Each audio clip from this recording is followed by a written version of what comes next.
Welcome, welcome, welcome to everybody near and far to our monthly Women's Lively Connect series. Pull up a chair, sit back and get comfortable. For this evening, we're going to be sharing with you Christmas on a budget.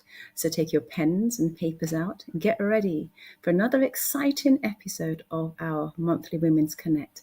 But before I proceed, I'd like to just say a vote of thanks. Thank you particularly to all the men and women who have given up the next 2 hours to gather around your TV screens or your computers or your phones to partake by sending your messages online on YouTube or on Zoom as we share with you what the Lord has laid on our hearts. So thank you. Welcome those near and far in the UK, abroad, and across all our regions. Thank you to all those from London, north, south, and south. Thank you for region 2, all those from Berkshire, Hertfordshire, Oxfordshire, Buckinghamshire, and Bedfordshire. To all those in region 3 in Bath and Bristol, Gloucester, Swindon, Stroud, Towbridge, and Wales. To those in region 4 in the West Midlands, to those who are watching from region 5 across Yorkshire and all of the East Midlands, and to those in region 6 in Greater Manchester, welcome. Welcome abroad tonight. Those in Europe, in the Caribbean, in Africa, and all across the world, social media, whatever platform you're viewing on, please, we welcome you.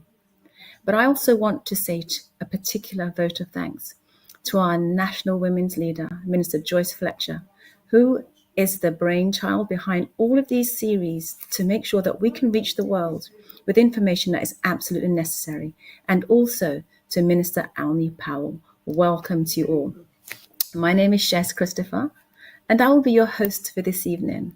A tiny bit about myself. I am the daughter of this lovely lady sitting next to me, Margaret Christopher. So if you hear me say mummy, then it's just because that's who she is to me.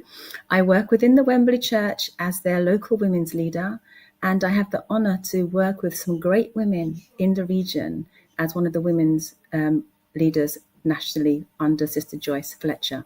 I'm a lawyer by profession. I'm a mother to one pilot, but a mother to many as I foster. And my heart is always for charity, for giving, for teaching, for learning, and for reaching those who are born into unfortunate circumstances or who have ended up in unfortunate circumstances due to situations beyond their control. I also have some great women with me tonight, and I'm just going to introduce them. And first of all, I have Margaret Christopher sitting next to me. Would you like to say something, Mummy? Yes, good evening all. I'm so thankful to be here tonight. It's a great privilege that I was invited to take part in this evening. My name is Margaret Christopher, mother of 5 children, some lovely grand and great-grandchildren. I'm a minister in the church in Wembley. I'm a retired teacher, administrator, manager, and I'd love to share what some ideas and tips that I've gained along the way on Christmas on a budget. That's my little bit that I'll be doing tonight. Thank you very much, Mummy. We also have a young lady, a mother of 3, by the name of Martina Carty. Martina worships in the Church of God of Prophecy across London, and she's going to be sharing from her perspective as a younger mother how she and her family have put together all that they've learned in their individuals' lives to make a family of their own, and how they manage Christmas on a budget. Less stressful, cost-effective, and fun. And so we'll be hearing from Martina later. And finally, but not least, we have Alison Berry, who will also be sharing this platform with us. And I'm going to hand over to Alison.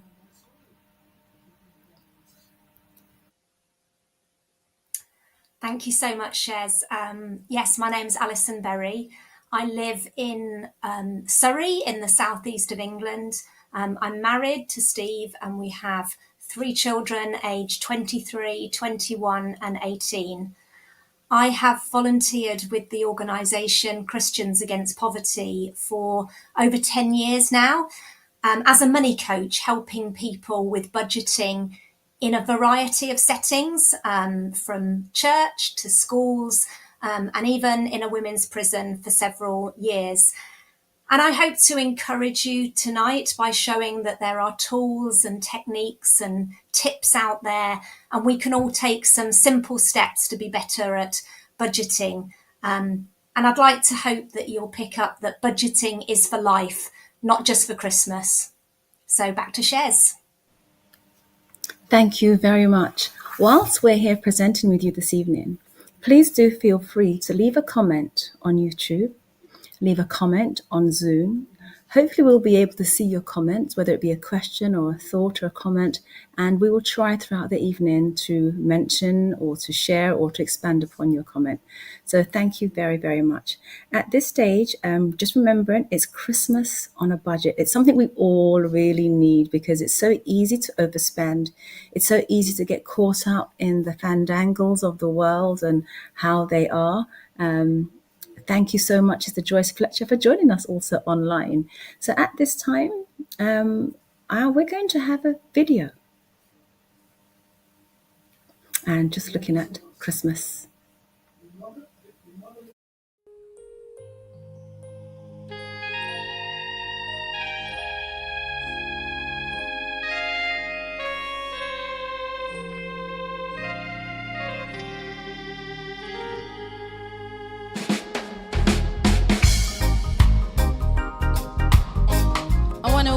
Everyone, a Merry Christmas and a Happy New Year. Just remember the reason for the season. We may not know the exact day that Christ was born, but we do know he was born. Amen. I'm dreaming of a bright Christmas, just like the ones I used to know, where the trees tops glisten and children listen to hear how Jesus Christ was born. Jesus Christ was born. I'm dreaming of a bright Christmas with every Christmas card I write. May your days be merry and bright, and may all your Christmases be bright. Take it away.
Jesus Christ was born. Jesus Christ was born. I'm dreaming of a bright Christmas with every Christmas card I write.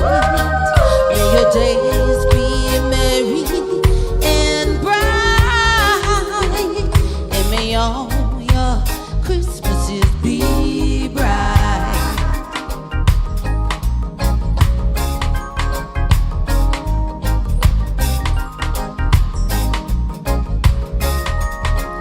May your days be merry and bright, and may all your Christmases be bright.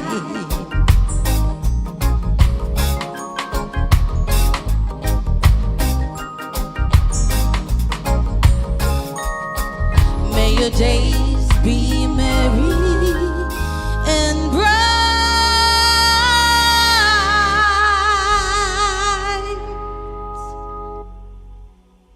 and may your Christmases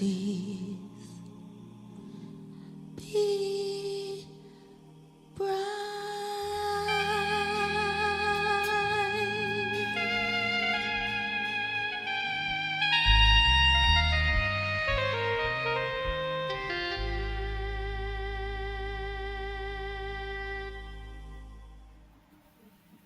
Wow, I'm dreaming of a bright Christmas. And that was by Annette B. A different take on the song I'm Dreaming of a White Christmas, as in a snowy Christmas.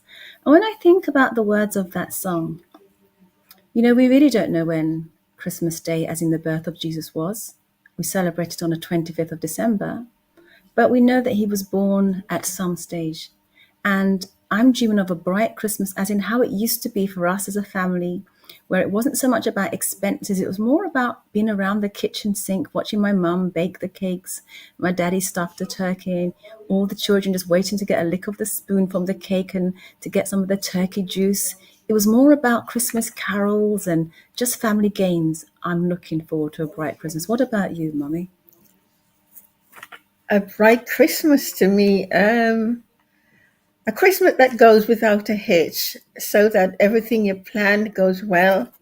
The family have a great time, no sad or unwelcome news. And at the end of the season, everyone's bidding each other good night, quite late, but everyone is happy. No arguments, frustrations, but everyone's happy going home to their respective homes. So happy. That's a bright Christmas for me. And Alison, what did you take from that song? I agree. It's sort of a great take, dreaming of a bright Christmas, and there's so much in there. My reflection is that actually, Christmas should be joyous. It should be a time of brightness, and actually, for many, it isn't.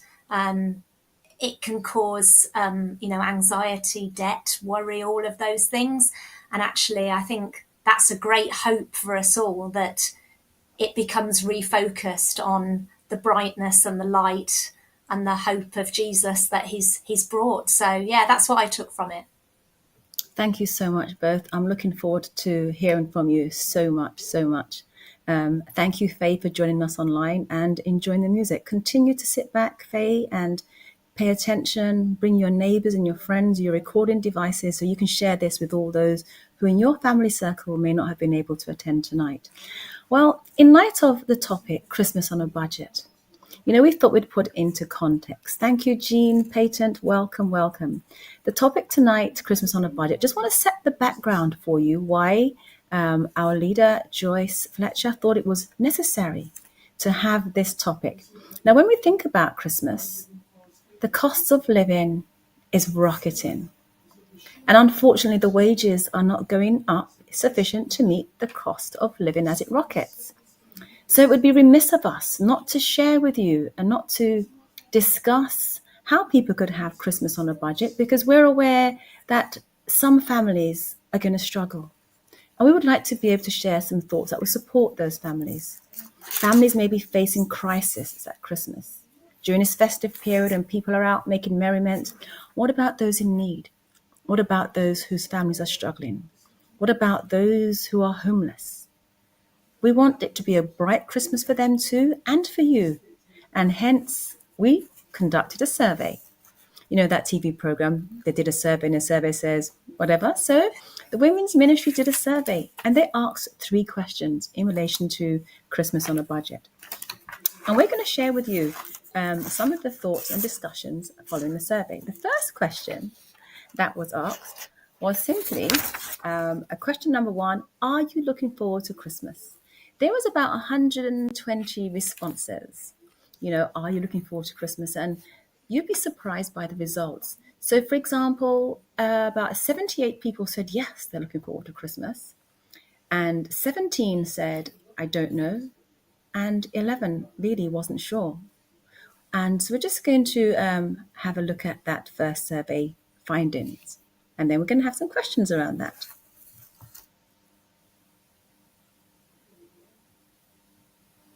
Well, the question I'm going to put straight over to Alison. When we're thinking, Alison, about the survey question number 1, are you looking forward to Christmas? As you can see, lots of people said yes. Some people said no. And fewer people said, I don't know. What's your thoughts on that question, Alison, and the survey results?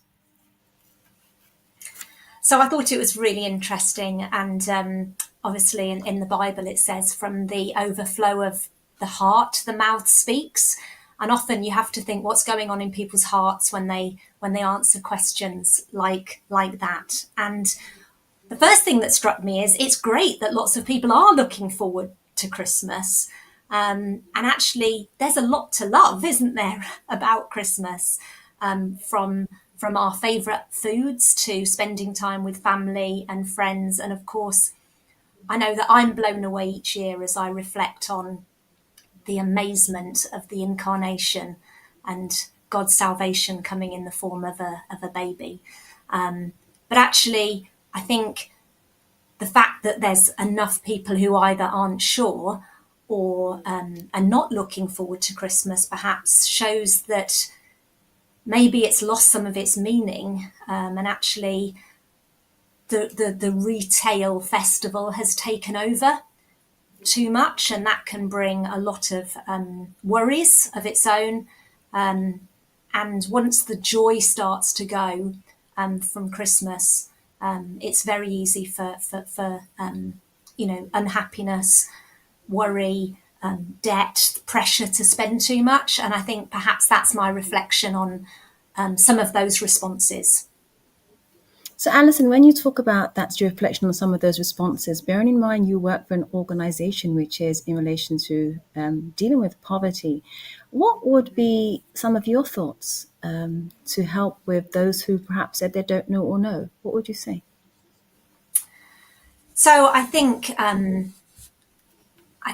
the key thing is, if you are not looking forward to it, or you don't know, and actually the root cause is a financial worry, or how am I gonna buy all of the things I'm under pressure to do. I think my key reflection on that would be, make a budget and be very realistic about what you can and can't afford to spend. And just to explain a little bit what even a budget is. We talk about Christmas on a budget, or how do we have a budget? I'd love just to explain that in really simple terms to help people feel really confident about what to do. There's a great definition of budget that I love, and it comes from a pastor and Christian leader called John Maxwell. And he described a budget as telling your money where to go rather than wondering where it went. And I think that's a great definition. And what I really hope for people is that they don't come to January and go, what happened in December and November? What did I do? And actually, at its simplest form, I don't know whether people watching, listening online used to receive pocket money when they were children, or whether you still give pocket money to your children. And just imagine being given a £1 pocket money and you're sent to the shop to choose some treats. And actually, that's what a budget is. It's just, what have I got in my hand right now to spend? And what are the choices? What are the things that I have to spend it on? And what are the things that I could spend it on? And that's really what a budget is around. And, we work a lot at our organisation, Christians Against Poverty, just helping people put together some very simple budgets that help take away worry about, do I have enough to spend? And then, we can make some choices in terms of things like, are there things we could cut back on? Are there things where we could cut some costs? And are there some areas where maybe we don't need to spend that at all? But I'd love to talk more about that maybe in some of our further questions and insights. But definitely, yes, if you're worried, then take that worry and try and put a bit of a plan together. Thank you so much. Thank you so much, Alison. That was really informative. And I really hope people have learnt and taken away the nugget of what you said about what budgeting is. Mummy, over to you. When you think about the survey results, so many people said yes, and quite a significant number of people said no. And a smaller number of people were honest enough to say they just don't know. What's your thoughts about that? Yes, like Alison, I was happy that quite a lot of people still are happy about Christmas, although because of the commercialism, if I'm realistic, I would guess that more of those that are happy about Christmas are more looking forward to the holiday and all that it brings with it, rather than the real meaning of Christmas. But they are still looking forward to Christmas. I'm also a little bit worried about those who said that they weren't looking forward to Christmas. That caused me to think, not only because of budgeting or lack of finances, but could there be any hurt or some deeper meaning or reasons why they just couldn't bear the thought of Christmas? And so that's a little bit more challenging to deal with. Apart from the budgeting, which Alison mentioned, which is quite wise and quite a good thought. And again, I do agree with all of that. But I was thinking, many people you see on the streets, they probably will not be, Christmas probably won't mean a lot to them because there's nowhere to sleep. There's no way to have a joyous Christmas or to spend even the best of times for the one day that many of us are looking forward to. And these are not necessarily the people that filled the questionnaire, but my mind was drawn to these people who are homeless, who are so less fortunate that they definitely will not be looking forward to Christmas and thinking which way we can help such people. I don't know, we see them on the street, and maybe the one here and the one there, not only just giving a cup of tea, but sometimes a little word. It is so easy to drop £1 in or £2 in and pass by, but a little word to say, what is your name? And the first person I ever did that to ask what was your name, I think he was so surprised that somebody actually spoke. He sort of looked up, not looked in the cup at what was dropping, but he sort of looked up before he answered, and then he answered, and he looked at me in that amazing way that I had to continue speaking to him. And I think sometimes, even at Christmas, rather than just dropping something, maybe have a little bit more conversation that might help them to see there is something else in the season rather than just a cup of tea or something here. As for those who are unsure, well, those were probably more in the costings of Christmas and the worry and the stress about it.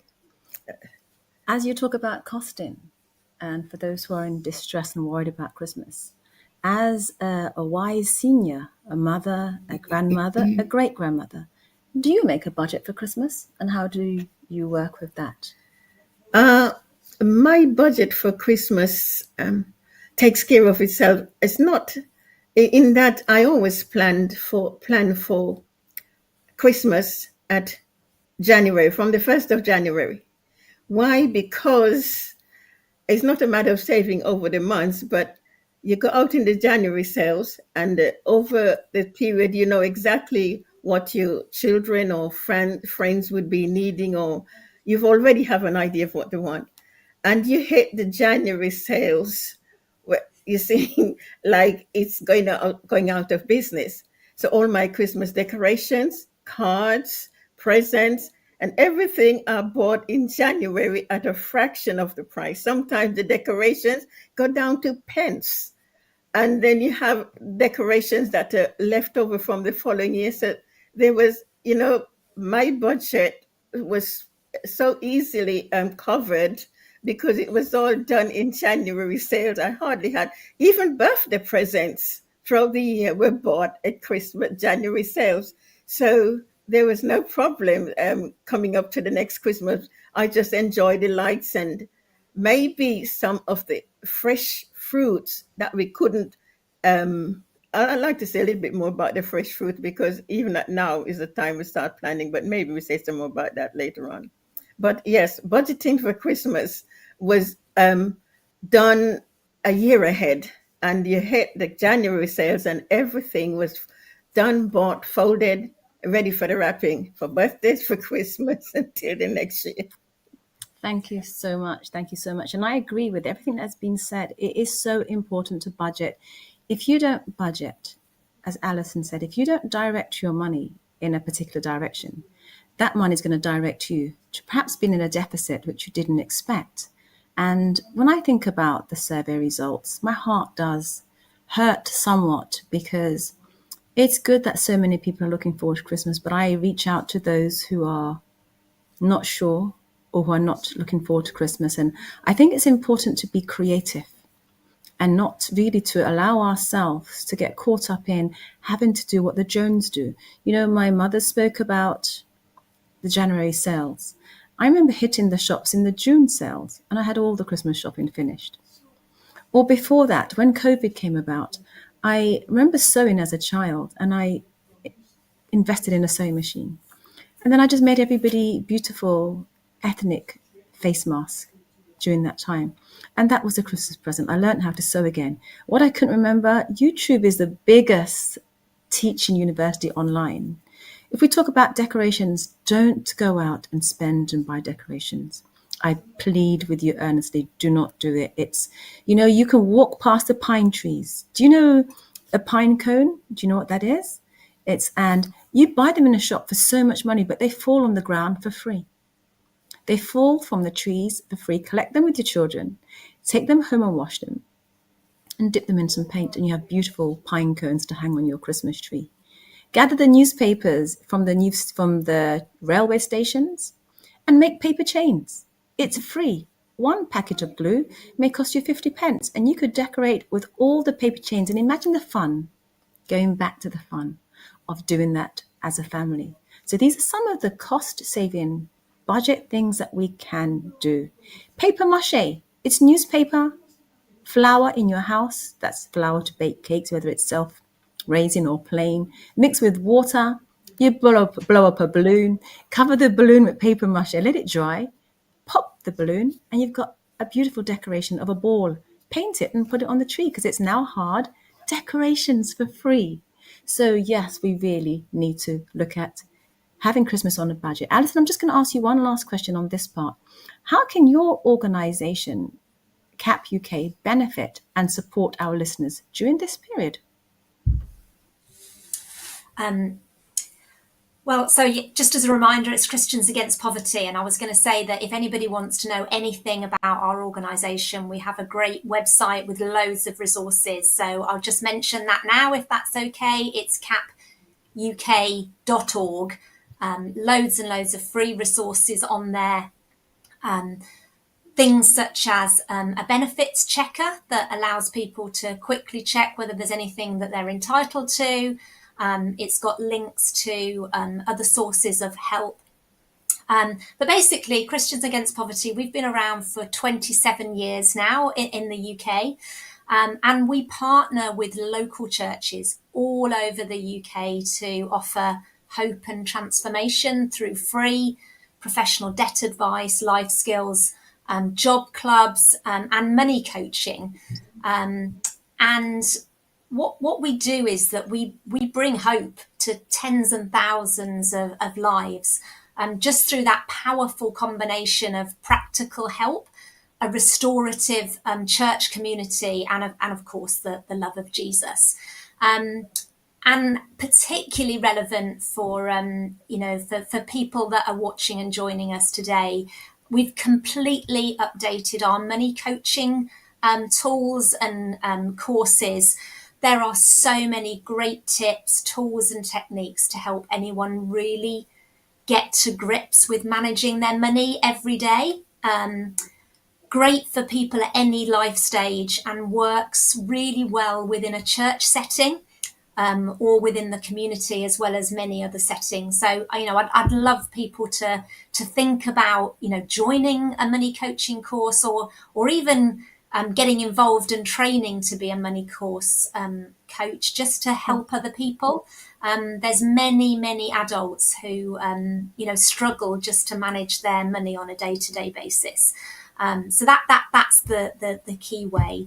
But the other thing that I would say, for anybody watching, if you are in any way struggling financially, and you are in that category of somebody thinking Christmas or just life with the cost of living crisis and every cost going up, from food to petrol to our energy prices, if you're thinking this is all too much, I think I really want to say, bring it out into the light. There is no shame or judgment. Even the wisest and financially savvy among all of us have struggled to make things balance when the cost of everything is going up. And, if you feel that you're in real crisis, then, please reach out to an organisation like Christians Against Poverty, or your local council, or whoever else. But, I would say that if things feel a little out of control, then, speak to your utility companies or another creditor if you feel you're going to miss a payment. It's way better to do that now than to wait till January. So yeah, I would say bring things out into the light. And I think the other thing I would say is the most important support when we're concerned about finances or anything else usually comes from people closest to us. So actually, if you can see somebody else struggling in silence, then do chat to them. And I'm sure after this evening, you'll be able to share some top tips as well. So you can become a source of light and hope to others as well. That's right. Thank you so much, Alison. And I really do hope that those online have managed to take a note of the organisation which Alison is working for, but she'll repeat that again throughout the evening. And across the screen, you will also see organisations that you can reach out to. And I want to just take one thing away from what Alison said, is if you feel pressured, you feel overwhelmed, you feel you can't cope, talk to somebody. Mm-hmm. Even if you feel you haven't got a friend, you know how many strangers will have a listening ear? Especially at Christmas time, because that's when people often have extra time for someone who wants to talk. So please do reach out to somebody, anybody. I'm sure that the God above, whoever you reach out to, will enable someone with a listening ear, even if it's just to listen to you, even if it's to direct you in one way or the other.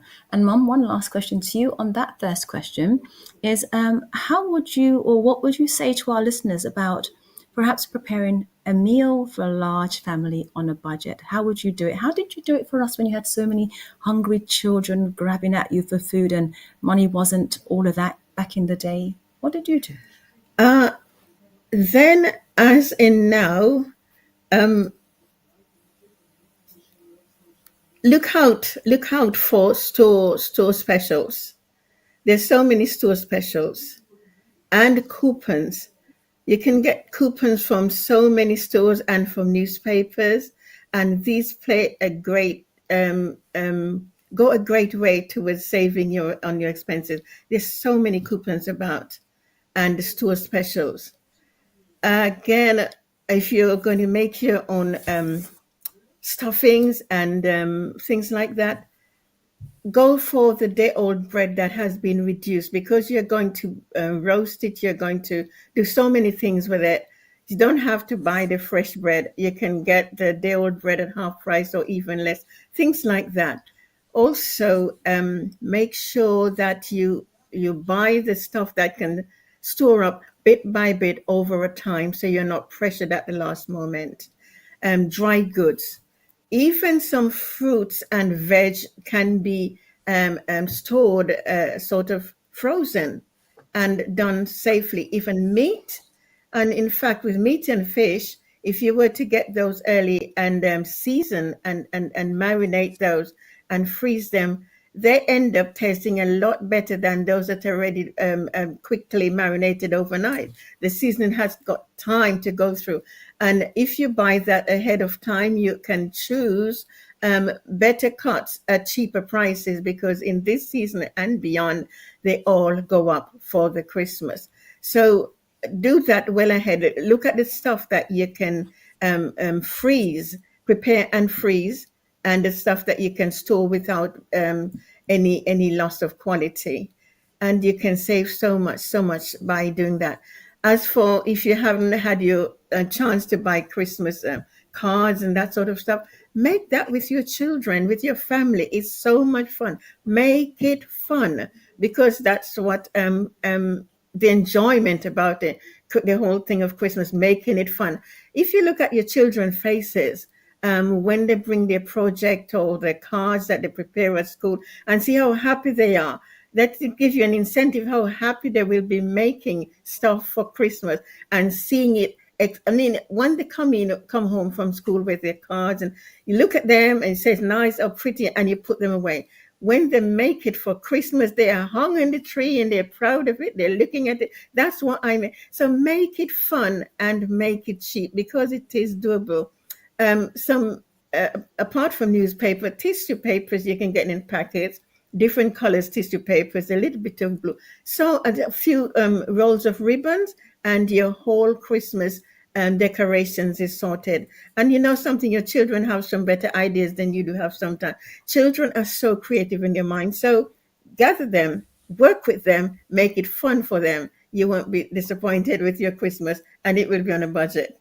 Thank you so much. Honestly, that's such good advice. It really is such good advice. And for me, when I think about that first question and budgeting for Christmas, I'm just going to give you some of my own thoughts. You know, we all have, or many of us have clothing in our cupboard that we no longer use, a trousers, a jeans, and you may not have a sewing machine, but just imagine you have a pajama bottom or a jeans or trousers that no longer fits you. Cut off one of the legs, sew up one of the ends so it's closed, just with a needle and thread.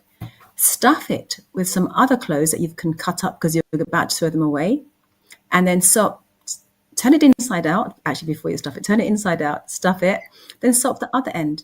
And before you know it, you've got what they call a door stop to stop air coming in and the cold air, draft excluder. Now you've made that by hand. And if you have 3 of those and you've made them by hand, you've washed the material, before you know it, when you give that to someone as a present, a draft excluder, because we all got to try and keep warm in the climate where heating is going up, people would so appreciate a draft excluder that you have made by hand. And you could actually even just sew an initial on. You could sew an A for Alison. Now, when she receives that, it's more of a personal touch. You didn't spend anything. It was clothing in your house that couldn't fit you or was a bit tattered that you stuffed inside. You've made a present out of love. So bear that in mind. Thank you very much. We're going to move on to the second question of our survey. And the second question of our survey was as important as the first. And it said, is there anything that you find daunting about Christmas? And if so, what? And the survey said a minority of people said yes. A large percentage of people said no. But then there was equally a large percentage of people that said yes, and then they went on to specify. So let me share with you some of the reasons people said yes, and where they said no, they just didn't find anything daunting, and those that said yes and they specified. Now, some of the things that people said that they found daunting about Christmas included the loss of loved ones. And they really didn't know how they were going to face Christmas without that loved one, be it a spouse, a child, a family member, a friend. And it's a real situation that money cannot necessarily replace. With all the Christmas gifts or the shoppings, when your heart is hurting, when it feels empty and down because you've lost somebody, that's a real concern, and people find that daunting. Another reason they said that they find it daunting was some of the subjects we've already covered financially. They feel they just don't have the money available to buy for their families and their children what they would like to, or because they felt expectations upon them were greater than they could meet.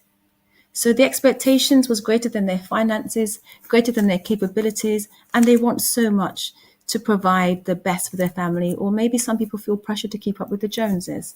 So we're going to turn to that second question to our panel and ask them for their thoughts in relation to people finding Christmas daunting, some of the reasons they find it daunting, and how and what tips can you provide with those listening to overcome or to soften or to manage this feeling. And before I ask that question, I would remind you that if you're listening online, on Facebook, on YouTube, on Zoom, please do feel free to leave a comment. We will be able to look at your comment, acknowledge you, and perhaps also address your thoughts or your concerns. And we'll appreciate anything you have to say as well. So, Mami, I'm going to start with you in relation to people finding Christmas daunting. And I'm going to start with, what about those people who find it daunting and challenging because of the loss of a loved one? What tips would you have for them, please? Because of a loss, well, I would speak here at this time from personal experience in that I've only just recently lost my dad. And I would say to someone at this particular time of the year who's gone through that before, or maybe just recently, and not looking forward to it because of the presence of that person would be missing, I would say, and I do know that so many people grieve in so many different ways, but when I got the news of my dad's passing, because he was a great age, I expected it, but no matter how much you expect it, when it comes, you're never prepared for it. But yet, shaken as I was, it didn't break me, mainly because I know his age was great. He was not suffering or anything, but there comes a time for us all. Unprepared or no, we know that it has to happen. Yet, during a celebration we had, my daughter, she's here, she put some of his photographs together and some of the times we had together, and there was a little background music, and she played it as a video. And I received that message early in the morning, and I took it all in my stride, sad as I wasn't broken. But when I saw that video later on in the evening, it actually broke me, really, really broke me. And I'm thinking things that happened throughout the Christmas season with your loved one. Those are the times that you'll probably be missing most, when you'll be thinking of what they said or did. But my encouragement to you to how to get around that, if you possibly can, would be think mostly, because the thing, after I was that broken up, I started looking at the video over and over again with such a lovely smile in my face and playing it with such joy. So I'm after the immediate shock of Christmas, and you think dad, mom, son, daughter is not going to be here, and the sadness creeps in. Start playing over in your mind the great times you had, the things they said, the things they did, the things that make you laugh, and you'll be surprised. You won't forget that they're gone. You'll be thinking they're laughing with you, because I played that video over and over again, just smiling at some of the things he said, some of the funny moves he made, and I couldn't believe that I was looking at my dad, who I've lost, and was a minute ago feeling so broken up, feeling so good to be looking at that play over. And so this is a tip in that relation to help you through that. Think of the good times, think of the laughter, of the joys, and that will cheer you and help you to remember them in that light, and even incorporate them into your season in that light. That's my tip towards that. Thank you so much, Mummy. And I think that is so true. And loss, no matter how much you prepare for it. By the way, how old was Granddad? He was 102. God bless him. Oh, bless him. No matter how much you prepare for loss, when it happens, I believe it's like a bulldozer that just, heads straight for your heart. And you were thinking, I thought I'd be ready for it, but you're never ready when you love somebody.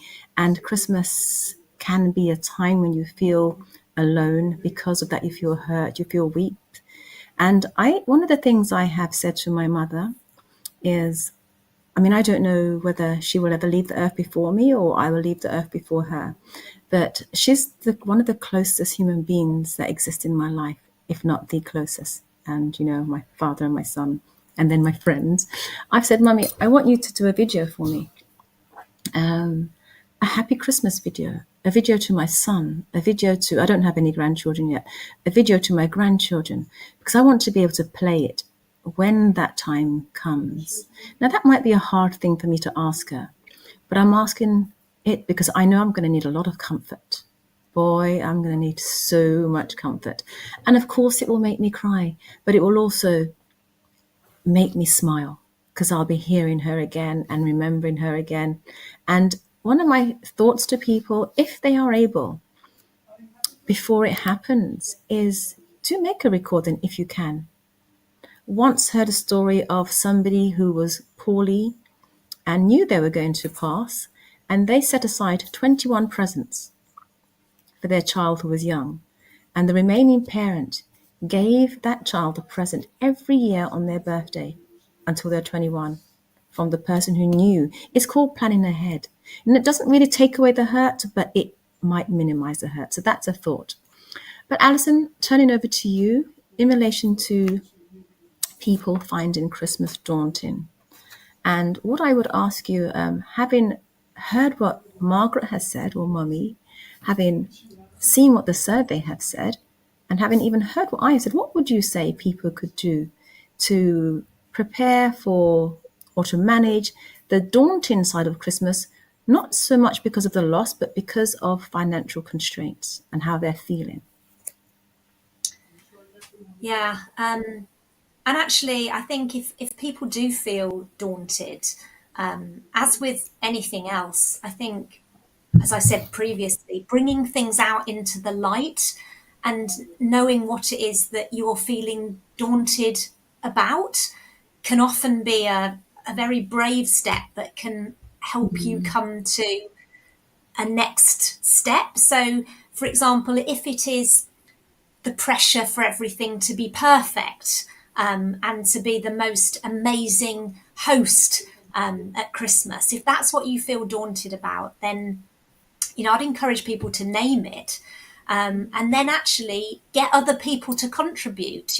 Ask people who are coming to contribute to your big family and friends meal or whatever it might be. Share the load. Definitely, a problem shared is hopefully a problem halved. And then if it is something to do with the financial expectation and feeling that you just can't afford all of the expectation, then again, be honest. Share that with your nearest and dearest, and say what is possible, and think, well, actually, if we have to cut back on some things this year, that will put us in a better position moving into the new year, for example. Or even radical suggestions such as, having what I would call a prenup agreement. So as in have a pre-Christmas no unnecessary presents pact. You know, are there people that you end up buying and exchanging presents with that nobody wins really? You're all spending unexpected money. You know, and some of the lovely ideas that you shares about. I'm looking forward to you sending me my draft excluder with the letter A stitched onto it after this call. I'm very excited about that. But yeah, those personal things can mean so much more. But I think with everything, you know, what is it that you're feeling daunted about? And actually, if it's something really significant, again, you know, reach out to help. I've already mentioned Christians Against Poverty, but there are other organisations, and do go onto our website, which is capuk.org, and there's lots and lots of sources of help out there as well. So yeah, bring it into the light and seek help, even if it is the small things, and asking everyone to bring a dish to. We don't need to give presents to everyone. Whatever it is, just talk about it and be honest, and that offloading can often take away a lot of the worry. Absolutely. Absolutely. I think that's so great, Alison, and it's so true. Sometimes we think that we need to give lots of gifts, and really maybe somebody would appreciate just your presence. You know, a nice scrambled egg on toast with some baked beans made with love is better than a turkey of debt. I really believe so. I think it's also a mindset because of the pressures we feel externally. We think that we have to do this, we have to do that. And if we can change our mindset, that might help alleviate some of the daunting feelings about financial crisis and, you know, having. And a thought just came to me, two thoughts came to me. First of all, as Alison said, speak to somebody about it. And there's an old adage, it says, it's on the tip of my tongue. I think it's something like, once we speak something out, the enemy can't use it to hold up against us anymore. We overcome by the words of our testimony. Yes. That's what I was looking for. So once you feel a burden inside, you feel shame perhaps because of financial restraints or inability, as long as you keep that to yourself, the old enemy and life is going to play on your mind and make you feel weary, make you feel down. As you walk past the shops, there's so many people singing. But if you speak to somebody, you've broken that ability for him to use it against you, and someone may just come to your rescue. And the second thing I wanted just to say quickly is, if you had a white piece of paper, just a blank piece of paper, A4, if you're listening, just do this with me for a moment and just draw a dot in the center of that paper. And when you look at that, and I was just going to hold on up to the camera, what is it you actually see? So I'm just going to ask Alison. Alison, what do you see on that paper? What do you see? And Mummy. I actually see lots and lots of white, actually. Absolutely. I see something just surrounding. Absolutely. And Mummy, what did you see? Blank spaces that you can fill in however you want to. Well, I think. And my reason for that is sometimes we zoom in on the dot. We zoom in on the inability financially. Whereas there is so much things we can do outside of looking at that dot. If we take our eyes off of our financial constraints. I think it was 2 Christmases ago, I didn't really have that much money, and I did Christmas on a budget. And if I was going to concentrate on my financial constraint, it would have made me feel weary. So I took £100 and I made Christmas presents for about 20 people. And I ordered some mason jars from online, and I went to the local shops to get a load of vegetables and seasoning, and I just made everybody some hot pepper sauce and the old-time fashioned jars of pepper sauce with a little bow. And when they came out, it was a little plastic thing. I said, here you go. And they loved that more than anything. And that was for about 20 odd people. So we can change our mind thoughts, change our concepts, and we hope that something we are saying will resonate with you in relation to Christmas on a budget. And what we're going to do now, we're going to have a video by our other guest who's joining us remotely, Martina Carty, who's also going to talk about Christmas on a budget. So sit back, get your pens and record, and do remember to send us a message on YouTube or on Zoom. so we can engage with you. Thank you. Hi, I'm Martina and I am the mother of 3 beautiful children, 10, 7 and 6, and I am going to talk about how I budget for Christmas. So, number one, first thing is that everybody takes from their kind of traditions from childhood. And one thing that was really important to me, or that I cherished growing up, was spending time with people. The house was busy with family, cousins. Then sometimes we'd go to people's house in the evening and have dessert and games and more fun.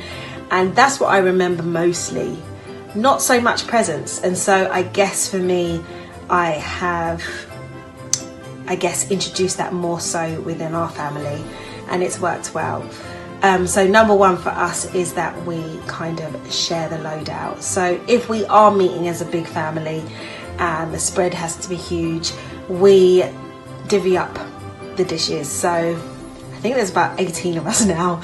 So we all have a dish each, and we kind of cook one dish, which if you've got macaroni cheese, great, that's just pasta cheese. It's not that expensive at all. And we just go through it like that. Another one for us, this isn't something that I've personally done, but this is something that I've experienced, where family members are quite talented in lots of different areas and they might be able to knit you a scarf. My mum did that one year, and she just bought like her yarn and then just knitted months prior to Christmas, and that was fantastic because we still have those now, and every time we look at that we remember her and think of what she did for us, and that just costs yarn. My other aunt, she's a painter. She gave us all paintings, and that was really great. So sometimes you can save money in those ways. Another thing is that we join forces. So if there is a large present that they want, and there is the funds are just not there, or it's very expensive, what we do is we speak to family members, friends, and we say, get the gift voucher from this place, and then that can add to this particular gift that they all want, or that one of them wants, or what have you. If they don't have enough by the end of getting all the gift vouchers, then it's a good incentive as well, in terms of, okay, well, you're 3/4 of the way there, let's do some chores, or let's do what have you. But they're essentially still really grateful because they're a lot further ahead than they would have been. So that's how we kind of navigate. Some other ways that we navigate is, someone said this to me, and I didn't see this as a thing until they said it to me, because I grew up this way as well, but we don't do birthday parties every year where you're inviting the whole class and all of that. That isn't really a thing for us. We do key birthdays, so we might do 10. Sometimes we don't even do 10. We did 9 last year, like when my eldest turned 9, so it's not always that concrete.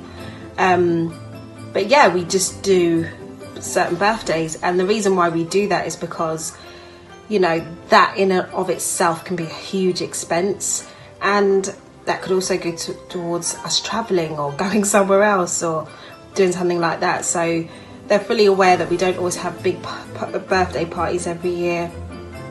Sometimes it would just be a restaurant, their favourite restaurant, or which tends to just be Pizza Express or something like that, and or like just some cake and family round and time together again.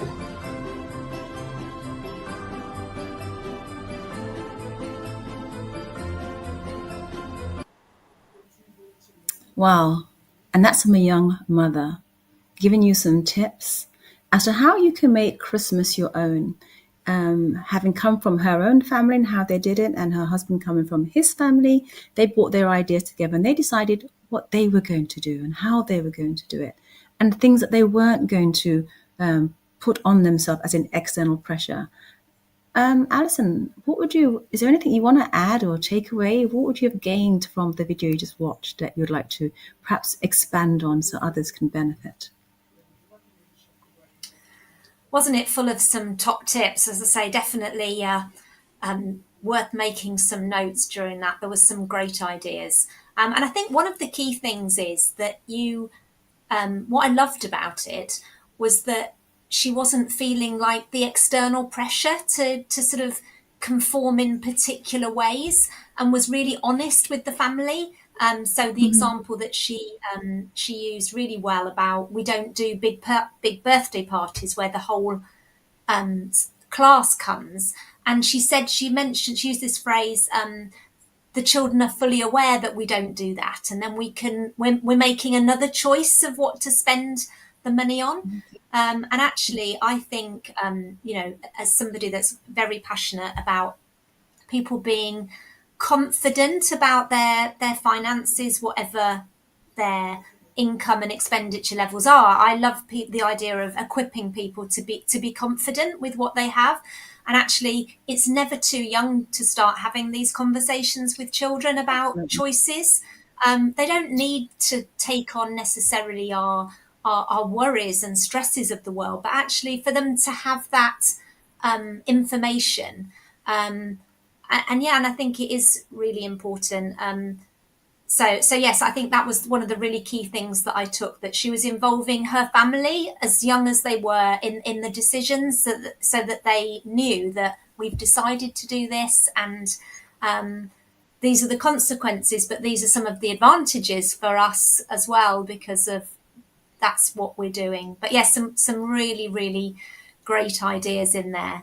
And then I was just going to add one. I mean, my children they're big now, but those traditions that you start when they're young can often see them through.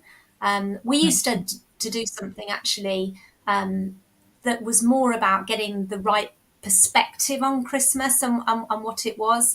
And actually, we used to do something through our church when we used to pack shoe boxes that used to go abroad. So we'd pack a shoebox for Operation Christmas Child or Samaritan's Purse. There's various ones.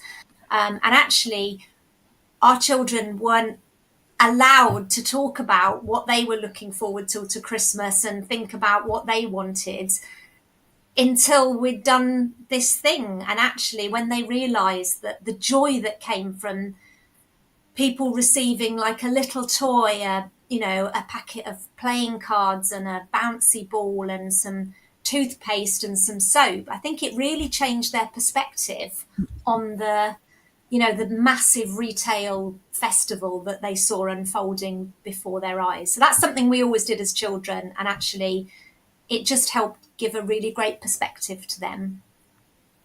I mean, you're so right, because society is in this for the financial gain. Mm-hmm. They're not in it to celebrate the birth of Jesus Christ and to spread peace and goodwill. The majority of the shops, the glitter and the glitz and the prices and the perfume and the toys and the bells and all that you see, there is a different motivation that they have, and it's to increase their sales. And that is what captures a lot of people and puts pressure on a lot of people. So I like what Martina did as a young woman, decided, well, we're not actually going to do it this way. And we're going to teach our children this from young. And as you said, Alison, you taught your child from a young age that we weren't going to do something until we had done something for somebody else, the shoe boxes. And that's something that I actually did with my son. We had this, what I call a little ritual, with these candles that we had to blow out. There's about 8 of them. Each one that we blew out before we had our own Christmas was for somebody else. We had to think about somebody else. I forced him to think, who would this candle be for? What would you pray for them? What would you wish for? So we did that every single year. And also I took him out on Christmas Day before we had our presents. I said, let's go find somebody in the street and leave them something. And these are the things that I was sown into him, so he would realize what Christmas really was. And we found a young man, well, I don't know if he was young, just laying on a bus stop bench. And I took a blanket that we had, and my son said, but that's my blanket, Mummy. I said, but we can get more. And we just covered him up. And we didn't make a scene or wake him up, but just covered him up. And as we were leaving, he looked up and was like, thank you. And it was so, now to me, that was Christmas. And that's something my son will never forget. And I believe when we think about others as well, it can take our mind off of our situation. What about you, Mummy, from the video that Martina Zed, is there anything you want to draw out as tips others can have or see or do or use?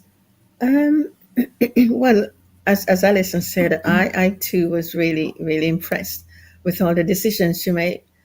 One thing I'm impressed with about is that she sort of let them know that it wasn't the big spend that made the Christmas. They decided to do what they decided to do together, and that made them happy. And I think that's where the happiness is. As long as your family is happy and they know why you're doing what you're doing, you're bringing them with you. Everything about that is bringing them with you so that nobody's thinking, oh, well, they're over there, do it this way. You're explaining why. And as long as they're joined in, the happiness of the season, the joys of the season is enjoyed by all. And that's the main thing, that the whole family enjoys Christmas. That's the reason for it. I didn't sort of set limits on with my children. Of course, that was another era.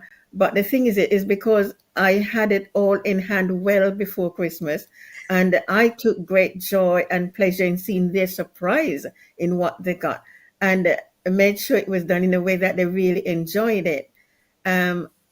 Throughout the year, though, with what Martina did regarding setting bounds and limits with spending, sort of like birthdays and so forth, which was a good thing, I handled that in a different way when the children would be asking, oh, for this name brand and that name brand. The first thing I'll ask them, who is that person? They don't know, but they knew the name.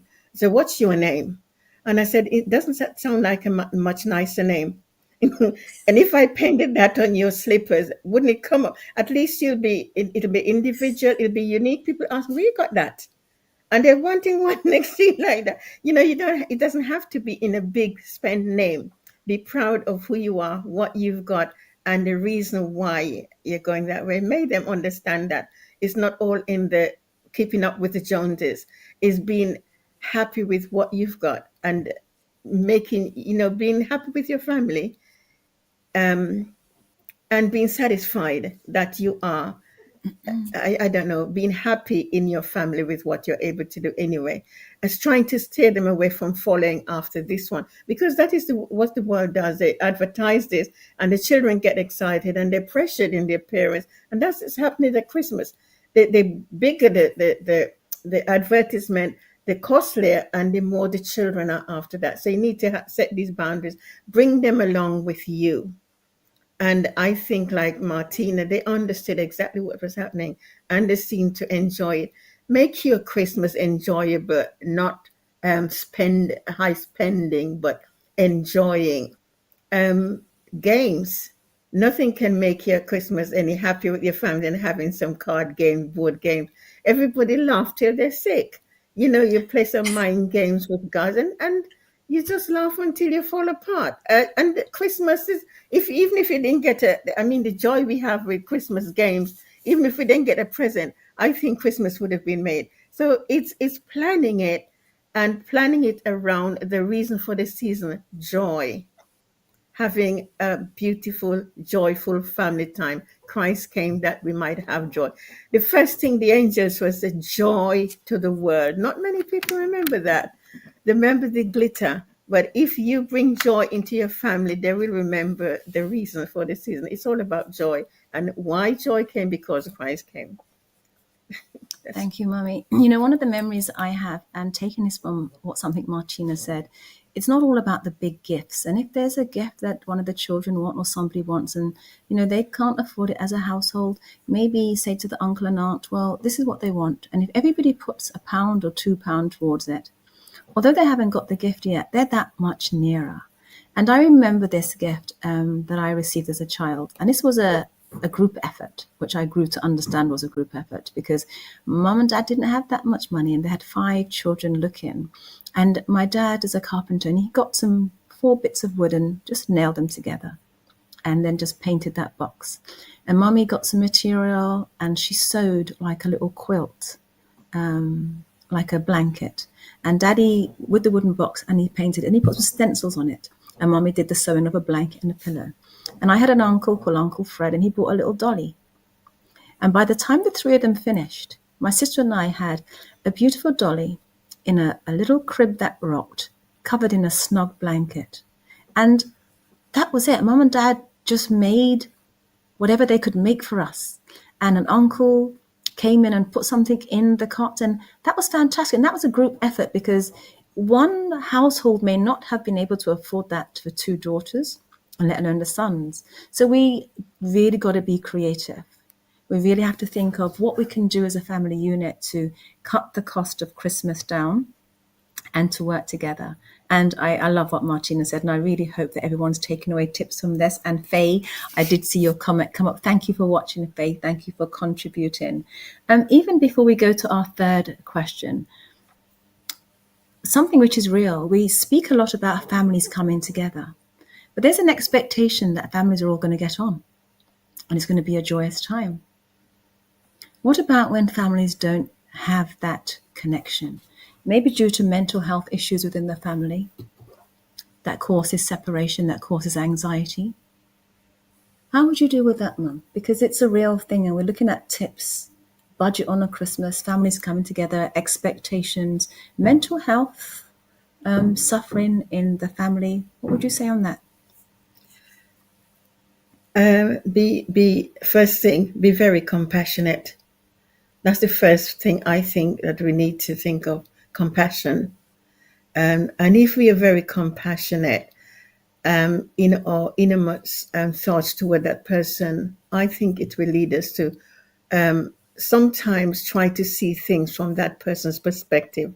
We have to realize that they're not actually seen because of the mental situation. They're not seen exactly as how we are seeing or how we are expected to see. So I think dealing with that in a very compassionate way.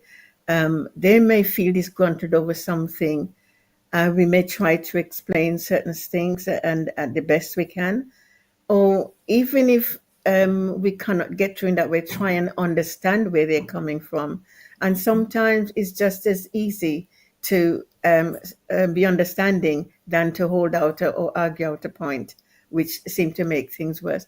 But I think the best way to deal with someone who is struggling mentally, especially at Christmas time, is compassion. Try to spread as much joy as you can in whatever way.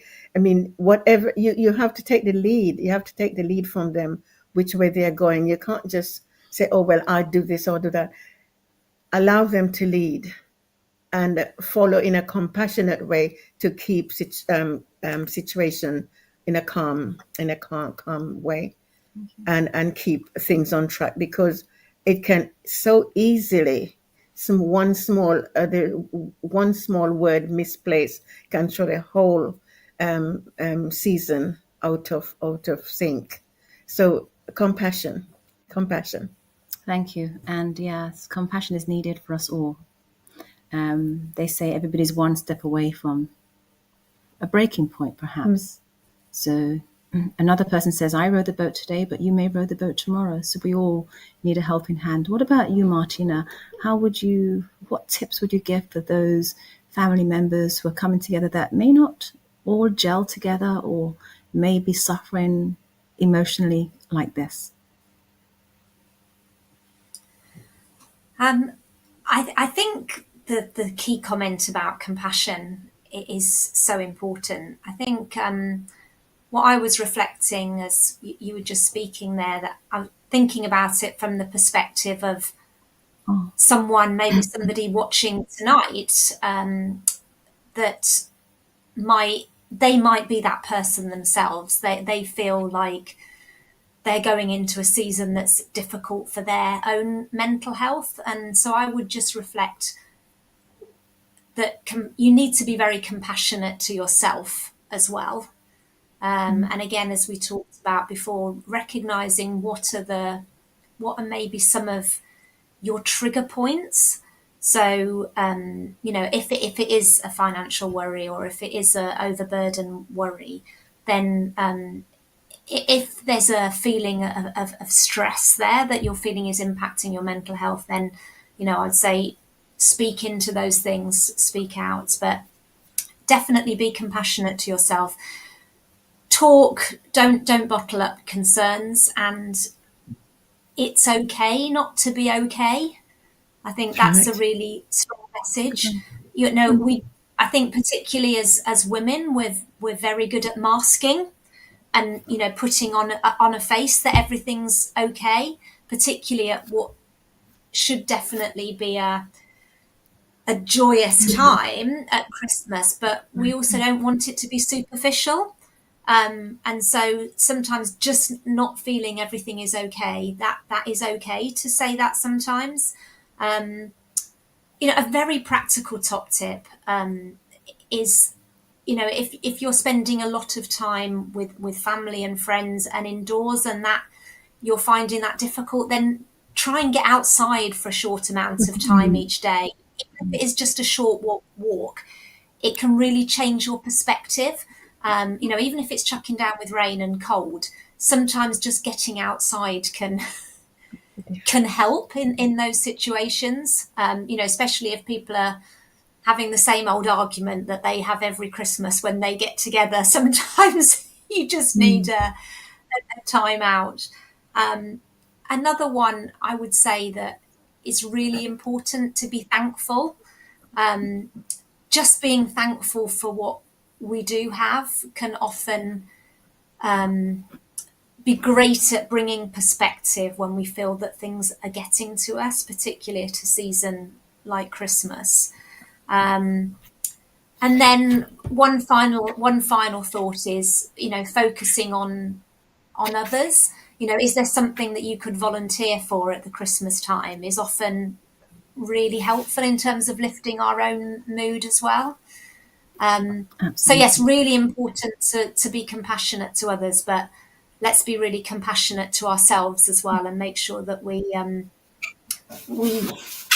can be there to be joyous in the season too, and know what we need to do for ourselves. Is money coming in then? Absolutely. Thank you so much, Alison. I love that. Be compassionate to yourself. And as you said that before we go to our last question, is also patience. Patience. Have patience. And you said it's okay to not be okay, and have patience with them, knowing that they have a particular vulnerability that, hey, we have to be compassionate about, and we have to be patient with. And there's an organisation up in Hertfordshire that I went to a few years ago. I think my son was away and I was home alone. And I thought, what would I do on Christmas when I'm home alone? So I joined an organisation where they were feeding the homeless. So I went along to that, and it was brilliant. I spent that Christmas with an organisation feeding at least about 70 homeless people. And that was so brilliant. So as you said, get out, do things, compassion, patience, and take the limelight off of you in your situation. There was people with mental health, emotional problems, but to see them smile, to see them have their mince pie and some turkey was more than anything I could have asked for. And that was one of the best Christmases I have had. So thank you very much for that. Moving on quickly to our third and final question of the survey. And this was just asking people, what tips can they or would they throw out there for people to have Christmas on a budget? And some of the things that the survey revealed, I'm just going to read some of them for you, and then I'd ask you to pick out two just to comment on. So some of the things that the survey revealed that and how you can have Christmas on a budget: less presents, not so many presents. Stop spending on expensive gifts. We've already covered some of these. Don't buy unnecessary gifts because they get left behind, or when you're not looking, they get given away. or they get recycled and given to somebody else for following Christmas, and you have to think, oh, who gave that to me again? I hope I didn't give them back the same present. So let's buy less gifts. Limit the amount of money that you spend. Have a budget. Say, I'm only going to spend £100. I'm only going to spend £50. Come to an agreement, like a prenup agreement, as to who's going to get presents. Are you going to make presents out of things in the home? Decorations. Look for bargains is one of the questions. Buy it early to spread the costs. Keep within your means. What about Black Friday deals? Planning ahead. children under 12, agreeing we're only going to buy presents for children under 12. Everybody above 12 will help in the kitchen. So they were just some of the responses. Let me see, cutting back on unnecessary gifts, not sending Christmas cards, make your own. Get an A4 piece of paper, fold it in half and write something meaningful in it. And draw a little cartoon or a picture, color crayons, get the kids to help you do that. So Alison, if I asked you to choose two of those, which two would you choose, or would you like to add? I'm going to actually come to the Black Friday comment in terms of getting early deals. And I think your mum, Margaret, had came out with the earliest bargain, buying all of the Christmas presents in the January sales already. But I think, yes, if you look for bargains throughout the year, you can definitely not just spread the cost of Christmas presents, but also, get them much, much cheaper. There's actually on our capuk.org website at the moment, there's a really good link to a little blog about Black Friday, and it tells you some of the pitfalls actually, and the marketing tricks that many commercial organisations use to get you to actually think you're getting a great deal on Black Friday, and you're probably not. So there is a need for some wisdom there. But actually, if it's something that you were going to buy anyway, and it is genuinely a very good deal, then it is worthwhile. But I was also going to add, actually, if anybody is listening and they have, for example, a Tesco club card or a Nectar card where they've been gathering points all through the year, there are millions of points that we all have, every household in the UK has, that they haven't spent. Dig it out, have a look, because you might have a whole load of cash there that you could go and spend somewhere without actually digging into your bank account at all. So being savvy and wise and looking at how you can do that. If you've got any vouchers hidden away that were put away as a gift that you could dig out and use to spend. So yes, I think definitely that one about Black Friday and getting good deals, it is a great one. And then we've already talked about no unnecessary presents. Have a budget, what's realistic.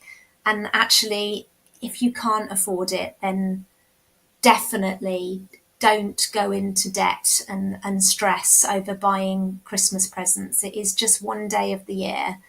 And people, I think it's already been said on the call, they're not necessarily going to even remember whether you gave them something or not. Actually, your presence, your joy, your message, your greeting, your love, your care is going to be way more important than that. Thank you, Alison. Indeed. Thank you so much. And over to you, Mummy. What two tips would you take away, or would you like to add something of your own? Well, from that, I'd go with the budget and planning ahead early. As I said, I found that works so well. The earlier, the better, because even if you didn't do it all in January, so many sporadic sales from different stores throughout the year. As soon as one go, oh yes, there's sales in that one, I can grab something there. And again, you can't go wrong with vouchers. There's so many vouchers about, even on internet, you can find loads of vouchers on different sites, and the internet offering you vouchers for this, vouchers for that. Grab hold of those, and you can really, really come up. I should say, come up really super with those vouchers if you're able to take advantage of vouchers everywhere. Your early budgeting, planning, and and as Alison said, with all the budgeting, some people just have enough to get by. And if you can't do it, you can't do it. Don't go into debt. Be realistic. Let people. Alison came up with something very good. Talk about it. It's better to talk about it than to get into debt and then you can't get out. People are understanding. People really are. It's only when we pretend to be what we are not that people get disappointed with. So be realistic. Be real. You'll be surprised to know how understanding people can when they meet up with somebody who's actually real. So if you can't be realistic and be upfront with it, people can be understanding. So that's my tip in that area. Thank you both. I think there are just so many ideas. And as we looked at some of the things that have been said, they were repeating what you have already said, Alison and Mummy, and even Martina. So it's something that we're all looking to see how we can make the best out of Christmas on a budget. And for me, I think I take after my father and my mother in this respect, recycling or free cycling. And so when I think about Christmas on a budget, see what you can get from the natural resources which exist outside, the pine cones. And I can't emphasize the pleasure that decorating pine cones which fall from the tree naturally. And actually the supermarkets are selling them back to us. They're doing exactly what I'm asking you to do. Get the pine cones, go out with a little bucket or a plastic bag, pick them up, take them home and wash them, and they just spray them, and it is fun. You can stick them together. Or I remember my son asked me one year, and he wasn't working, he was a student, what do I want for Christmas? I said, I saw a coat in a charity shop, please. He said, what? I said, yeah, it's like £7. I want that coat, son. And he was like blown away. I said, but that's all I want. I needed a coat that was brown, and he got me the coat, and I said, thank you. So, yeah, I'm really saying recycle. Thank you for your comment. I'm glad that we're discussing family dynamics. Different. Yeah, different dynamics and celebrating Christmas. Thank you so much for your comment there. Different. And the other thing my dad used to do, being natural resources. And Joyce Fletcher, thank you so much. It's okay not to be okay. Your mental health matters. My dad would get kidney beans and popcorn and green peas, all sorts of beans. And he would just get a little board, put them out on the board and make a pattern and stick them all together and create a beautiful piece of wall art just from different pieces of beans stuck down and just cover it with varnish. There's a nice wall art for somebody. So please use natural resources. Joyce Fletcher, we thank you that we ought to be compassionate to others. It's important to be compassionate, but equally, it's as important to be compassionate for yourself. So as we're coming to the end of the survey, I would just like to ask you a final question. What are you looking forward, Alison and Mummy, for Christmas? And before I do that, Elizabeth Brown, it's okay just to be with family and friends. That can be so good. On my birthday, I wanted to shy away from everything. I had a social media closed down, a phone closed down. I just wanted to be by myself. The things I was going through, I just needed my own space. But family and friends decided that wasn't going to happen in the evening. They gave me the grace for that by day. And by night, they all descended with foods that they had made just to lift me up. So I say that to agree with Elizabeth. Those friends that just decided to descend upon me to lift my spirit during a time when I was feeling a bit whatever, it made such a difference. You know, my mother came to my house and pretended she didn't come. She opened the door, just pushed something behind the door, and I thought, am I hearing things or has somebody come?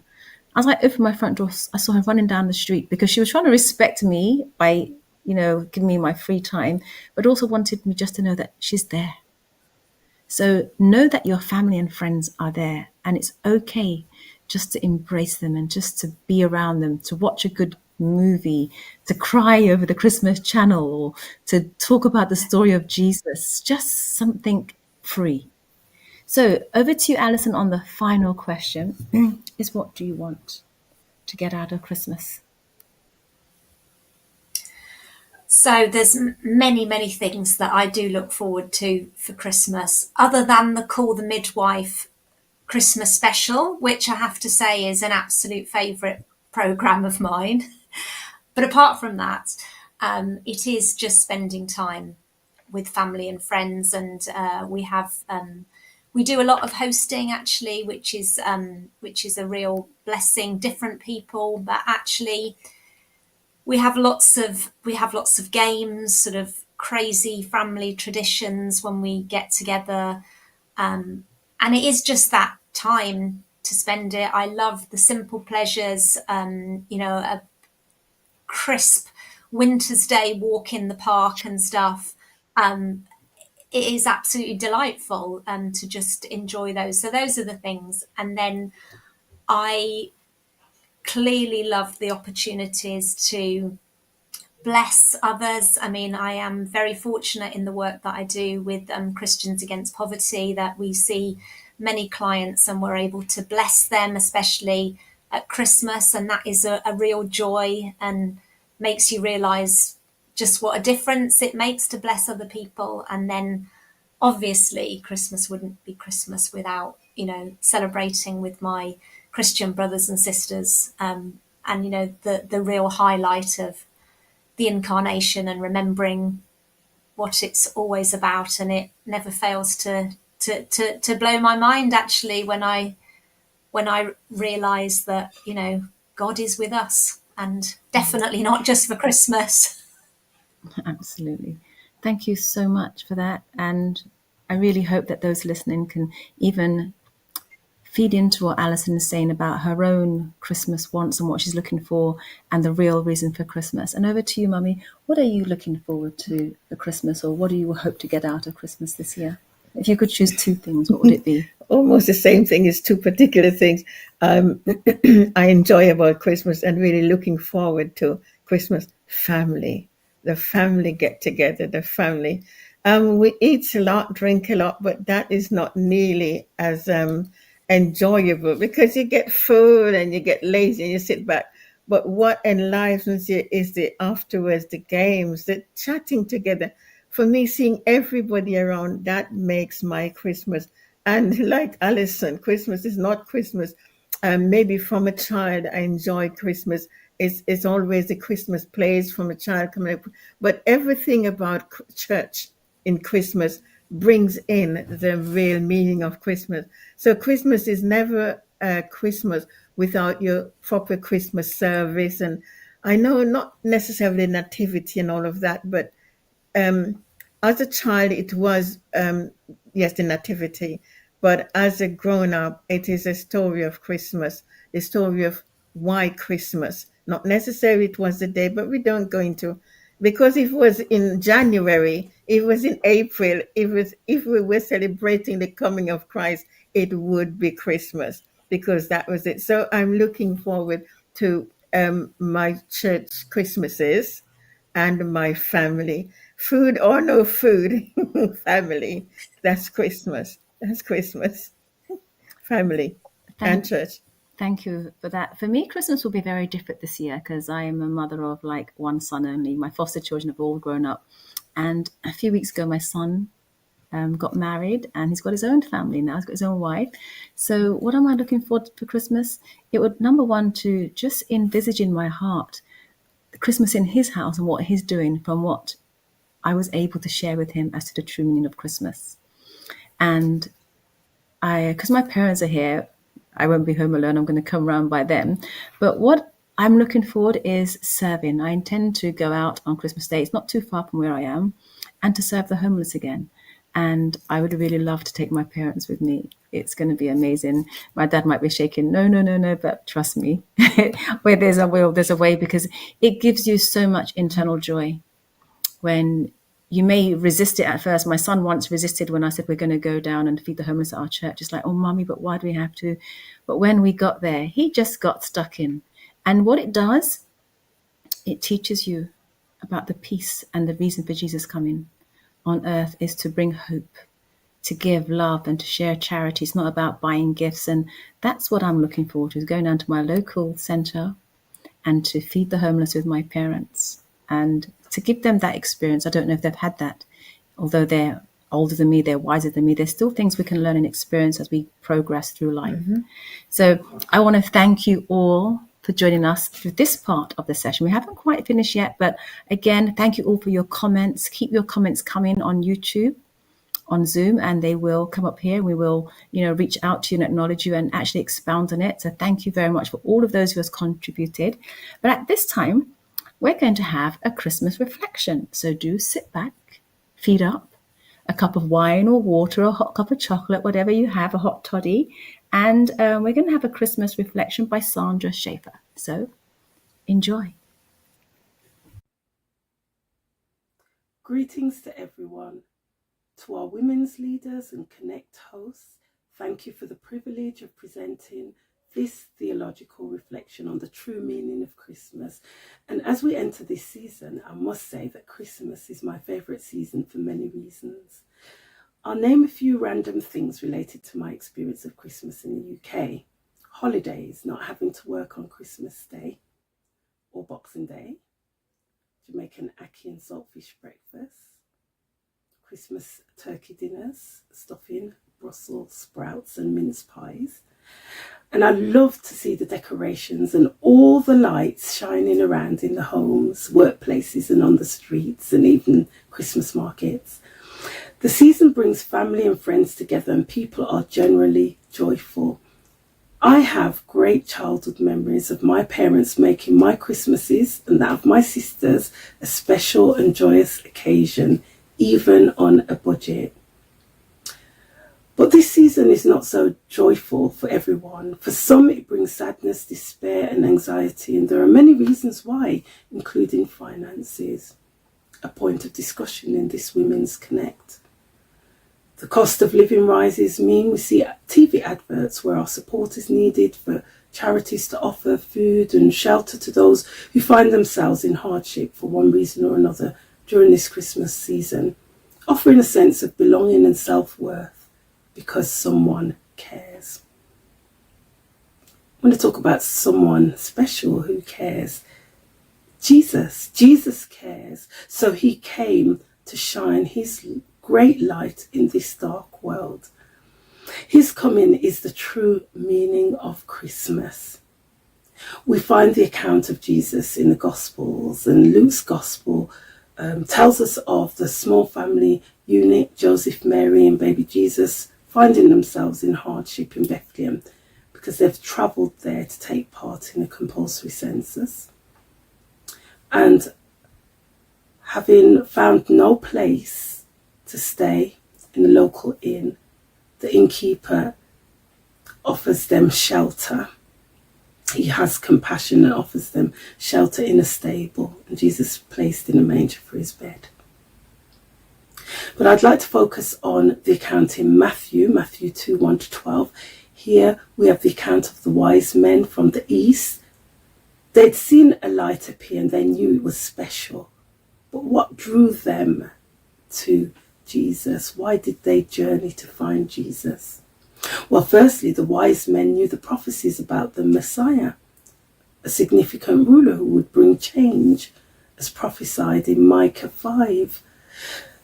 But you, Bethlehem Ephratah, though you are small among the clans of Judah, out of you will come for me one who will be ruler over Israel.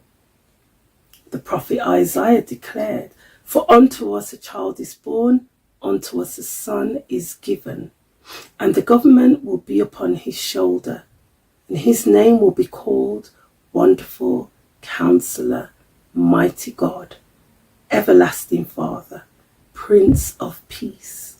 Of the increase of his government and peace there will be no end. So the wise men knew the prophecies. Secondly, they saw a sign, a star, a small light.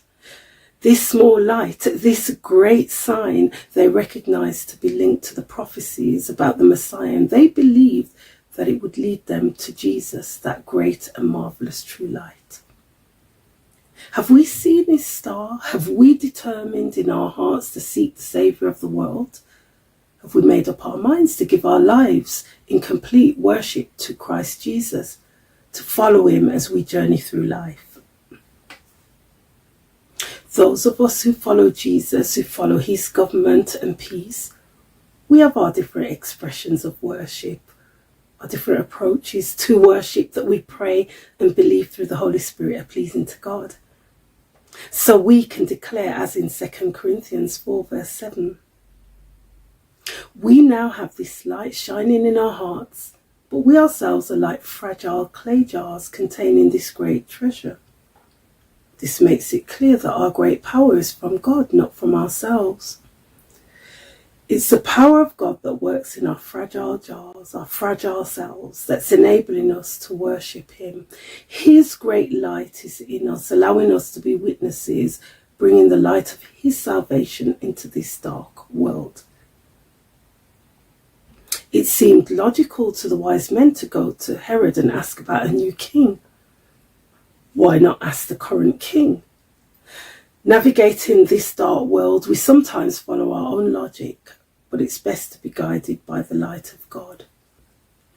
Now, Bethlehem's location was just south of Jerusalem, and the likely journey taken by the wise men would have meant that Jerusalem was a logical place to stop and rest. Bible scholars have estimated that the wise men would have journeyed for around 120 days, covering about 20 to 25 miles a day to reach their destination. So a stop in Jerusalem was logical. Here they approach Herod for help and ask, Matthew 2:2, "Where is he who has been born King of the Jews? For we have seen his star in the east and have come to worship him." But engaging with Herod was really a distraction, because instead of getting help to find Jesus, they were given a task by Herod to not only find Jesus, but to return to Herod and report back on Jesus' exact location. Herod and his people were troubled by the inquiry, but they didn't show it to the wise men. So if we take Herod as an illustration for representing the world, we see a world in darkness without any knowledge of Christ and what he brings, a world that doesn't necessarily know it's lost and doesn't necessarily want to hear about Jesus, nor accept Jesus, nor worship Jesus.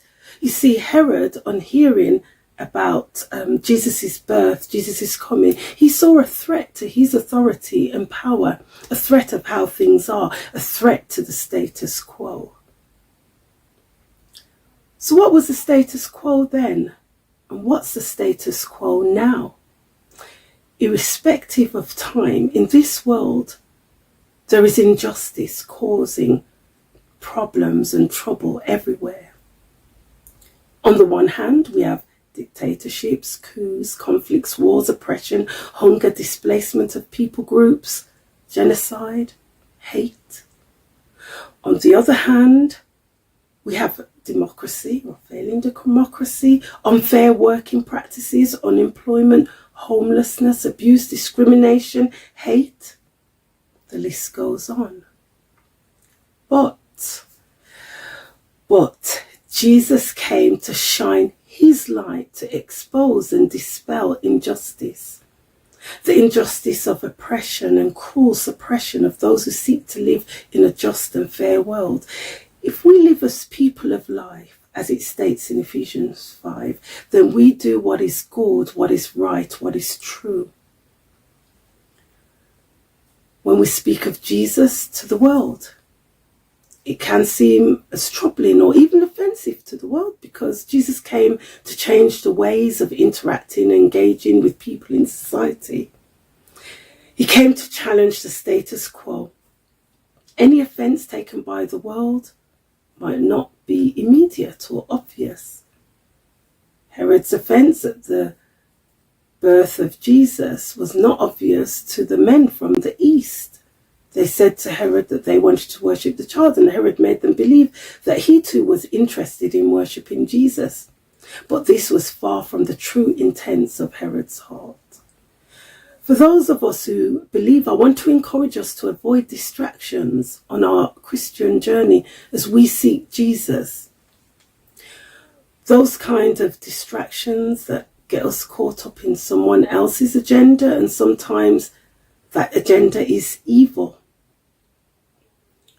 But through God's intervention, the wise men were warned to stay away from Herod. They were warned in a dream. And in closing, I want to just challenge you by asking, are you experiencing distractions as you seek to worship Christ? And what is worship? Well, it's about giving. The wise men offered gifts of gold, frankincense, and myrrh. Today we can offer gifts of mercy, grace, and compassion. by speaking up for the displaced and dispossessed, giving to the hungry and homeless, comforting those who mourn, and reaching out to the marginalised. We show mercy, grace, and compassion when we go and do. Today is the day to seek Christ. Have you found him? Is his light shining in your heart? How will you worship and shine your light this Christmas? Be blessed. Wow. What sound and powerful and impacting words. Thank you so much, Sandra Schaefer, for that. As you said, in the olden days, they gave gifts of gold, frankincense, and myrrh. And what we can give as gifts in this season is gifts of mercy, compassion, tenderness, anything outside of our own in this season. Being compassionate to my mother as she's coughing right now. We want to thank you so much for joining us on this month's Women's Connect, Christmas on a Budget.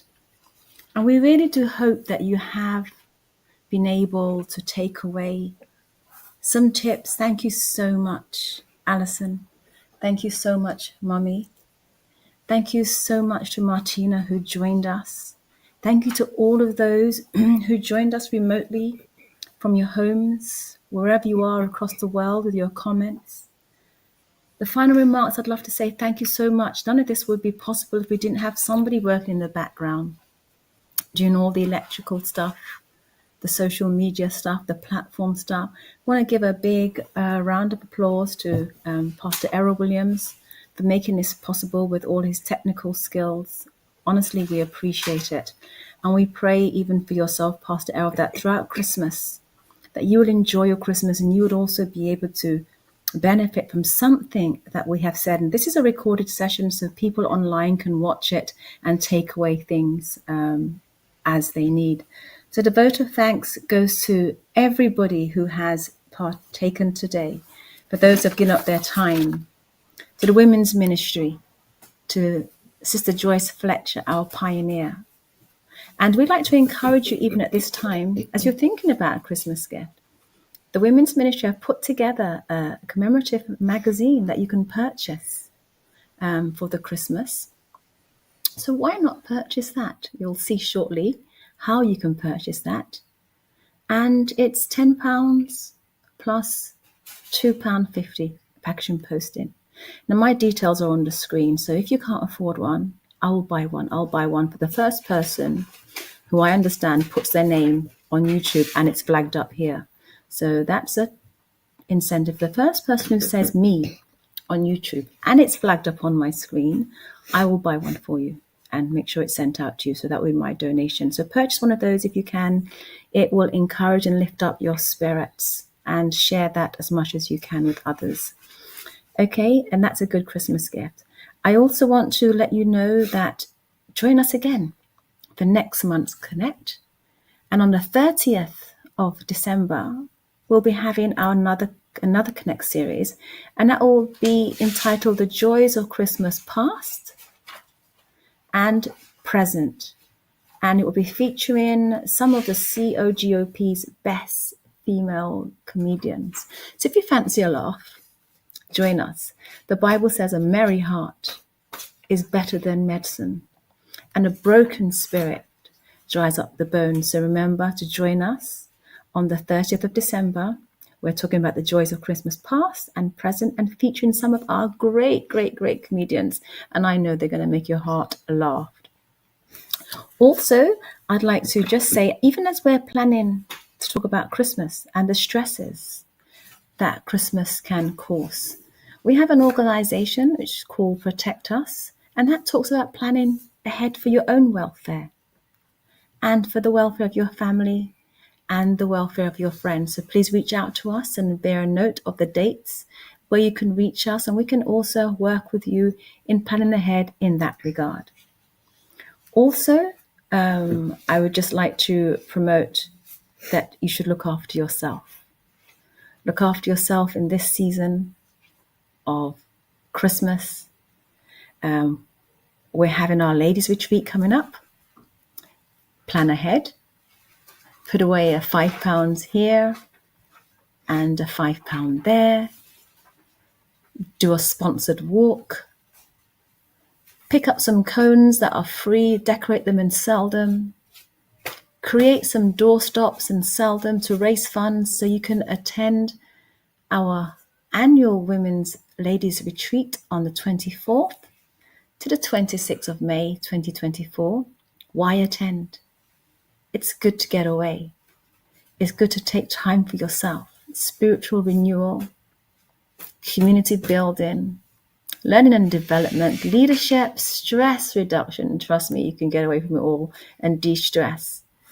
You know, there's some great Bible teachings that are happening, relationship strengthening. It's just good for women to get away. We work so hard, don't we? We work so hard 24/7. Don't you think so, Mummy? We work so hard and we need to get away. So please attend that session if you can, but save up from now. And also, please also look at our social media website. There is so much going on there, so much information for you to attend to. You can find us. You'll see the details on your screen. We're on Instagram. The website is there. We're on www.cogop.org.uk/women. Okay. And you can find us on Twitter at Joyce Fletcher 20. So please, please, please do join us. Do join us. Do contribute as I reach out and say thank you to so many people. The reflections of today for you just to remember, takeaways. Try and budget. It's okay not to be okay. We're all one step away sometimes of feeling not to be okay. And as was said by our guest panelists, Alison and Margaret, sometimes we women, we're good at putting up a great facade, but behind that we hurt. So be patient with each other. Be compassionate with each other. Go for walks on Christmas Day to de-stress when the family's all around, especially if it's the same type of stresses. Just go for a walk. Wrap up warm. Don't be afraid to use natural resources to buy Christmas presents. Charity shops. Buy less gifts. Play games. Have fun. Go carol singing. You know, take yourself out of your house and do things for others. Go and feed the homeless. Go and give blankets if you can to those who are naked. And shop when it's a good time to shop. About 11 o'clock at night when food is reduced in the supermarkets. Go and get them because they're often reduced and they're still good for ages. So pre-plan. Those are some of the things. One other thing I want to say to you, Free Cycle. Please make a note of a website called Free Cycle. They give away gifts for free. People have unwanted things in their houses that you might want, and you can take them for free. Spruce them up and give them away for Christmas. It's all about giving for free. Jesus is the reason for the season. Family time. Thank you very much for watching. We hope that we have shared into your life something positive. And as we end, we're going to be played out with the same song that we started out with. Thank you so much, Alison. Oh, thank you so much, Alison. Thank you so much, Margaret. And Alison, before we close, could you please close us out in prayer? Thank you. It would be my pleasure. Thank you. Let's pray together.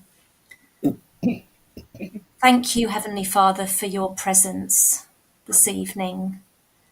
And we just want to thank you, Heavenly Father, that you understand intimately the depths of poverty and having nothing, as you came from that throne of endless glory to a cradle in the dirt.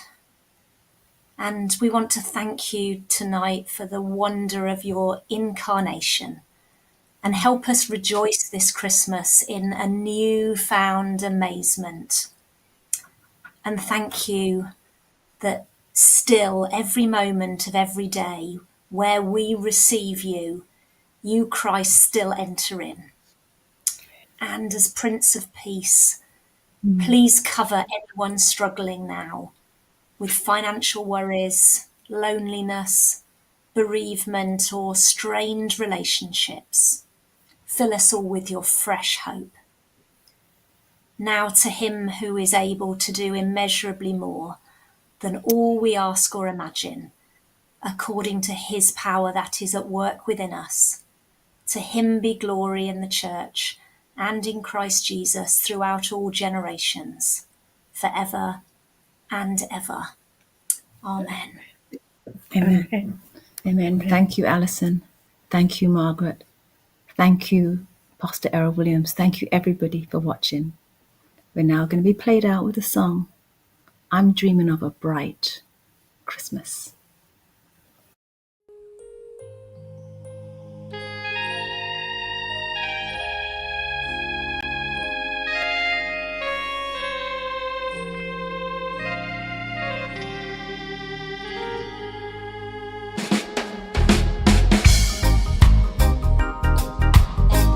I want to wish everyone a Merry Christmas and a Happy New Year. Just remember the reason for the season. We may not know the exact day that Christ was born, but we do know he was born. Amen. I'm dreaming of a bright Christmas, just like the ones I used to know, where the trees tops glisten and children listen to hear how Jesus Christ was born. Jesus Christ was I'm dreaming of a bright Christmas, with every Christmas card I write. May your days be merry and bright, and may all your Christmases be bright. Take it away.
Jesus Christ was born.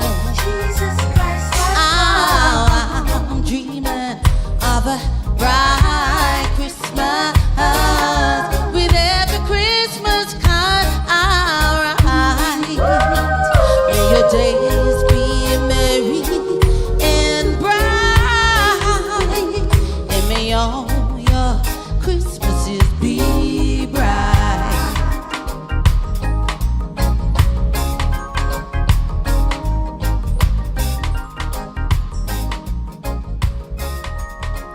May your days be merry and bright,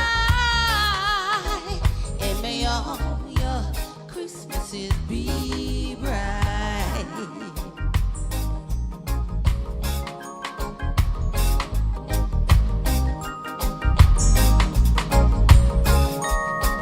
May your days be merry and bright,